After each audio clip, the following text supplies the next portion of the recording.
Hello everyone, this is Dr. Arindam Rath, Apollo Fertility, Kolkata. Today we are here to discuss about some myths about IVF. We all know IVF is a process by which we get a pregnancy which is fertilized outside the uterus, and then the embryos will be put into the uterus. So now there are lots of rumors which goes around the air, so that IVF has falana problem, IVF has other problems. So now the question comes, what are the myths that generally we come across? Number one is the cost. Many people say that IVF cost around 3 lakhs, 4 lakhs, 5 lakhs. There is whatever not they will be telling. To be very honest, a cell cycle of IVF where a woman's egg and the husband's sperm are being fertilized, and to do IVF we can get as less as 1.4 to 1.5 lakhs. Average within that we get a very good IVF cycle done. Next thing comes is a pain. Many people says IVF is very painful. Yes, there are couple of injections that you have to take during an IVF. The injections are generally subcutaneous. You can take it on your own at home through umbilicus. Okay. So now these are the injections which you generally take, diabetic person takes in home, it's just a minimal needle prick. So that is in the first 10 to 12 days you have to take those injections. That is a self administered injection, it is not that all painful.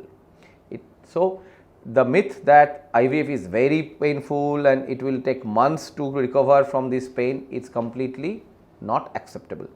The next is IVF means always it is a twins or a multiple pregnancy. Not necessarily.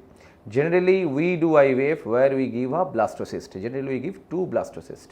Now if the woman does not want, we have also go for a single embryo transfer with a blastocyst embryos. So if we give a 2 embryos, many of the times 1 embryo only will be implant, and if we give 1 embryo, obviously the chances of single pregnancy is only there.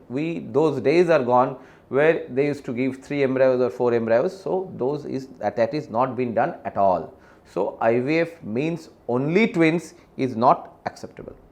The next myth is abnormal embryos. So the IVF means the baby will have a defect, they will have a congenital defect, not at all. It is a healthy embryo which is being given. The now chances of abnormal pregnancy in a normal woman, the same is equivalent to the IVF. So post 35 years the chances of abnormality increases, obviously the same thing increases in a IVF baby also. The myth is because many of the time the woman comes for the IVF is advanced age.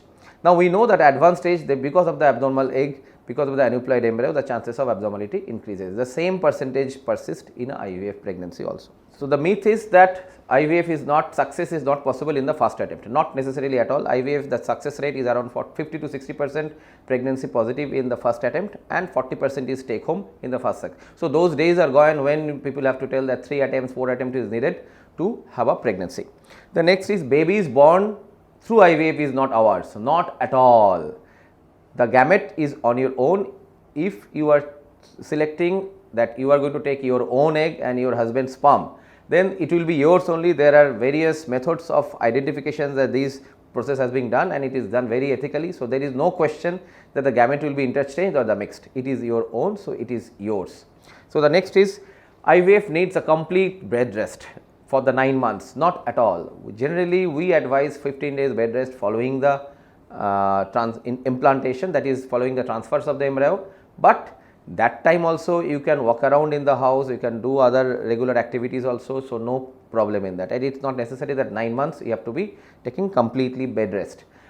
And then the last myth is that successive pregnancies you have to do a IVF, not at all. Many times it has been done, it has been seen that many women who have conceived with a IVF and the following pregnancies they can conceive naturally at all, naturally completely. So it is completely healthy, it is absolutely normal and physiological that they can have a normal pregnancy in future provided their condition permits.